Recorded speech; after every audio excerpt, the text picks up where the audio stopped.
গতকাল মানে 28 তারিখ রবিবার একটা ইনভিটেশন ছিল আমার হাজব্যান্ডেরই একজন পরিচিতের, তার বাচ্চার 5 বছরের জন্মদিনে।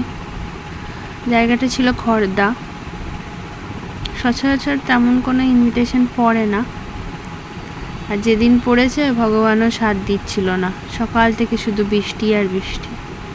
তো খড়দা কাছাকাছি হবে, ও বললো কোন্নগর অবধি যেতে হবে। কোন্নগর থেকে ঘাট পার হওয়ার সময় আমার মাম্মাম প্রথম বোট বা স্টিমার এ জাতীয় কিছুতে চাপলো, মানে জলযানে চাপলো।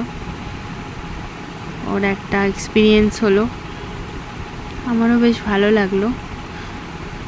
এই আমাদের স্টিমারটা ছেড়ে দিয়েছে। এখন শ্রাবণ মাসে সব ভিড় চলছে চারিদিক থেকে, সব পুণ্যার্থীরা যাচ্ছে ভোলে বাবার মাথায় জল ঢালবে বলে। আর সেরকম আকাশও মেঘলা হয়ে থাকে। সকাল থেকেই বৃষ্টি হচ্ছিল, একটু দুপুর হয়ে গেছিলো, যেহেতু আমাদের বিকেল হয়ে গেছে। গঙ্গাটা দেখুন টইটুম্বুর হয়ে আছে। এখন তো একটু ভয়ই লাগে, শ্রাবণ মাসের বৃষ্টির জন্য আরও বেশি প্লাবিত হয়ে থাকে। দূরে আকাশটা কত সুন্দর লাগছে।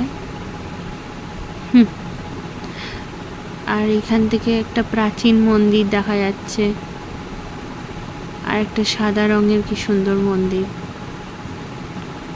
প্রাকৃতিক দৃশ্য কিন্তু মনকে খুশি করে দেয়।